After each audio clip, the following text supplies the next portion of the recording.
A 30-pound orange Maine Coon sat in Kennel 4 for 89 days. 3 families took him home, 3 families brought him back. Too big, too loud, too much. Then a woman signed the paperwork. And what happened on night 7 in her house shocked every single person who had ever given him back. Ellen Marsh was 34 years old, recently divorced and living in a house that felt like it had been designed specifically to make silence louder. She had a steady job as a school librarian, a small backyard she never used, and a second coffee mug she kept in the cabinet because getting rid of it felt too final. She didn't need rescuing. At least that's what she told herself every morning at 7:02 while eating breakfast alone at a kitchen table built for 4. On a Wednesday afternoon in October, Ellen stopped by the Maplewood Animal Rescue on her way home from work. She wasn't planning to adopt. She told herself she was dropping off a donation bag, a bag of old towels, some canned food, nothing significant. But she made it exactly 6 steps inside before she stopped moving entirely. Kennel 4. He was the color of a lit fireplace, deep copper and amber with tufted ears that added 2 full inches to his already enormous head, and a tail so thick and full it looked borrowed from an animal twice his size. He weighed 30 pounds. He took up the entire back wall of his kennel, and he was sitting completely upright, both front paws pressed together, watching Ellen with the calm, measuring gaze of someone who had been waiting for a very specific person to walk through that door.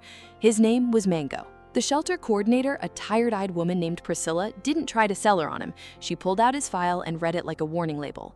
First family kept him 9 days, said he was too demanding. Second family lasted 2 weeks. He knocked their lamp off the nightstand every morning at 5:47 until they woke up.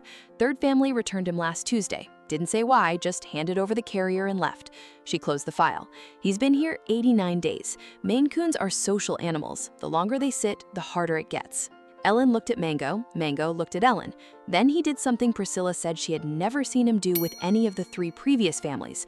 He stood up, walked to the front of the kennel, sat back down, and pressed his enormous forehead directly against the metal bars. Not a demand, not a performance, just a single, quiet gesture that said, "I see you." Ellen signed the papers 25 minutes later. The first 48 hours were, in a word, educational. Mango entered the house, performed a thorough inspection of every room in under 11 minutes, and then claimed the left side of the couch with the unquestioned authority of someone exercising a legal right. When Ellen sat down beside him, he shifted exactly 4 inches toward her, not touching, just closer. That first night, Ellen set up a cat bed in the corner of the bedroom. $78, memory foam, fleece interior. By midnight, it was untouched. Mango was on the bed, occupying the center with architectural precision, leaving Ellen a narrow strip along the right edge that measured generously 40 centimeters. She tried to move him. He opened one amber eye, looked at her for a long moment, and closed it again. The conversation was over. By the end of the first week, Ellen had lost the left side of the couch, the center of the bed, and the ability to eat dinner with 30 pounds of orange fur settling his chin on the edge of her plate and watching every bite with an expression of deep personal investment. He had also somehow learned which drawer she kept her hair ties in and began removing exactly 1 per day, carrying it to the kitchen and placing it beside his water bowl. Ellen had no idea what this meant. She started buying them in bulk. But here's something nobody tells you about Maine Coons. Behind those enormous, unhurried eyes is a kind of intelligence that doesn't announce itself. It simply watches, it waits, and then at the exact right moment, it acts. Mango had been watching Ellen since the first morning. He watched her sit at the kitchen table and look at the second coffee mug for 4 seconds before opening the cabinet and putting it away. He watched her stand at the living room window on Thursday evenings for no clear reason. He watched her put her phone face down when a certain name appeared on her screen, and then sit very still for a moment before continuing whatever she had been doing. He watched it all. He said nothing. He just moved incrementally closer. 3 weeks after the adoption, Ellen had a bad day. A student she'd been quietly worried about for months didn't come to school. She spent the afternoon making phone calls that went unanswered. She drove home in the dark, put her keys on the counter, sat down on the kitchen floor, and cried. Not delicate crying, the kind that comes from somewhere deep and has been waiting for permission. Mango came in from the other room. He didn't meow, he didn't chirp. He walked to where she was sitting, stood in front of her for exactly 2 seconds, and then lowered his 30-pound body into her lap and stayed there.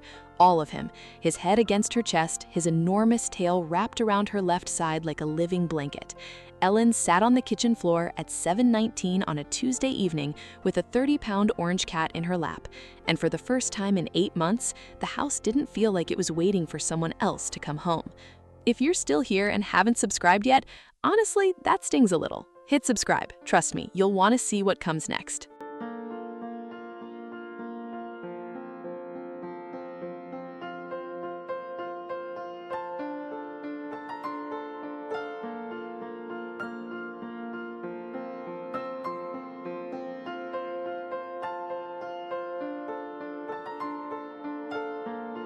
From that evening on, a routine formed. Every morning at 6:58, exactly 4 minutes before Ellen's alarm, Mango walked onto her pillow and sat down directly beside her head. Not on her face, not aggressively, just present, warm and completely immovable, like a 30-pound sunrise that had decided punctuality was a virtue. He also developed a specific system for the evenings. Ellen's reading glasses, only her reading glasses, never her sunglasses, never her phone charger, would disappear from the side table each night and reappear on the kitchen counter beside his food bowl by morning. The message, as far as Ellen could decode it, dinner first, then reading. She started doing exactly that. Then came night 7 of the 3rd week. Ellen had taken a low-dose sleep aid and gone to bed early. She was deeply asleep by 9:30. At 2:17 in the morning, Mango began making a sound she had never heard from him.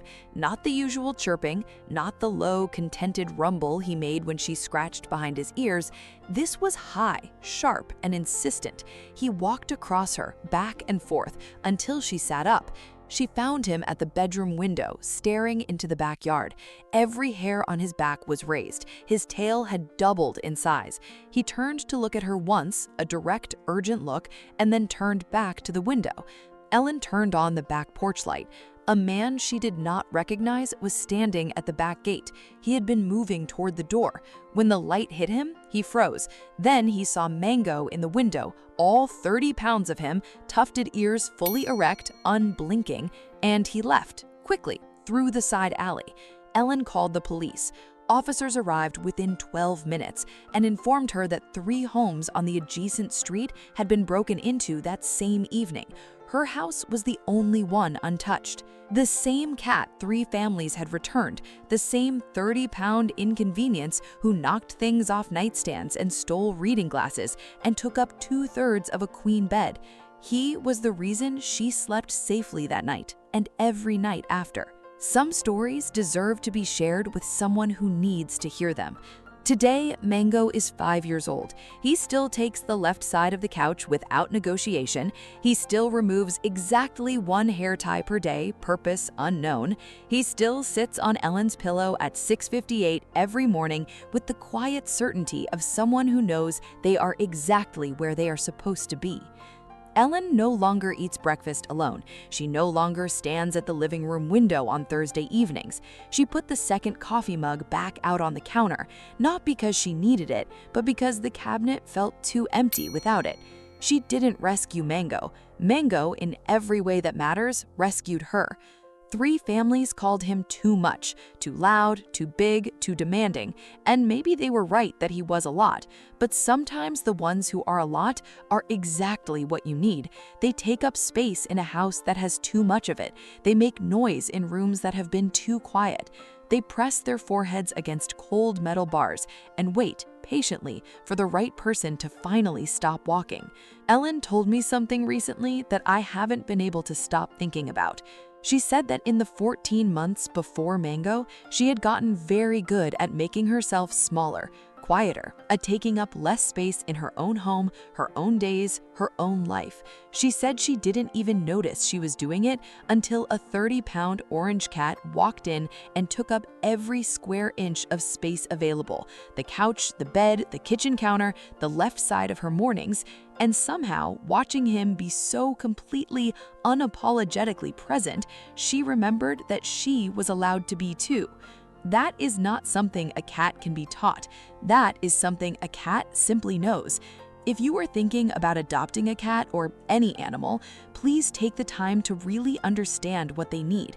Talk to the people at the shelter, ask the hard questions, and remember that an animal who has been returned once, twice, 3 times isn't broken. They are just waiting for someone willing to stay. because giving them a home isn't enough. Giving them the right home makes all the difference. Would you have given Mango a chance after 3 returns, or would the file have been too much? Tell me in the comments.